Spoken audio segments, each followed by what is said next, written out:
کے قدیم 7 عجائبات کے فہرست میں چوتھے نمبر پر موجود ہے آرٹیمس کا مندر، جسے مڈیانا کا مندر بھی کہا جاتا ہے۔ آرٹیمس قدیم یونان کے دیوتا زیوس کی بیٹی تھی۔ اس سے پہلے کی ویڈیو میں زیوس کے بارے میں ہم نے جانا تھا۔ یہ مندر عجائبات کی فہرست میں اس لیے تھا کیونکہ یہ صرف ایک عبادت گاہ نہیں تھی، بلکہ دنیا کے سب سے خوبصورت عمارتوں میں سے ایک تھی۔ یہ مندر ایفیسس میں واقع تھا، جو آج کے وقت میں سلجوق ترکی سے 75 کلومیٹر جنوب میں واقع ہے۔ اس مندر کا پہلا زوال 7ویں صدی کے سیلاب آنے کی وجہ سے شروع ہوا۔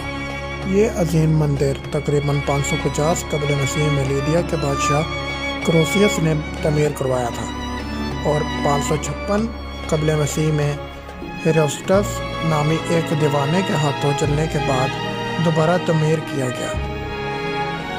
آرٹیمس کا مندر نہ صرف اپنے بڑے سائز کے لیے مشہور تھا، بلکہ سکندر اعظم نے مندر کی تعمیر نو کے لیے رقم ادا کی پیشکش کی۔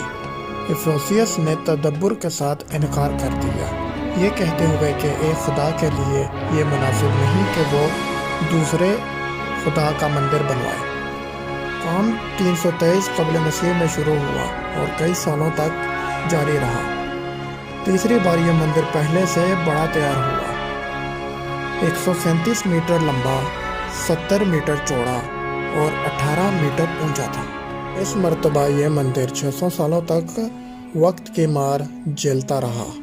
362 عیسوی میں شدید زلزلوں کی مار نہ جھیلنے کی وجہ سے زمین بوس ہو گیا۔ اب اس مندر کی نقل استنبول میں مینیا ترک پارک میں موجود ہے۔ ٹیم پر اسرار کہانیاں امید کرتی ہے آپ کو یہ ویڈیو پسند آئی ہوگی اور آپ کے علم میں اضافہ ہوا ہوگا۔ برائے مہربانی کمنٹ سیکشن میں اپنی رائے کا اظہار ضرور کریں۔ اس سیریز کی مزید ویڈیوز دیکھنے کے لیے ہمارے چینل کو سبسکرائب کر کے بیل آئیکن کو پریس کر دیں۔ شکریہ۔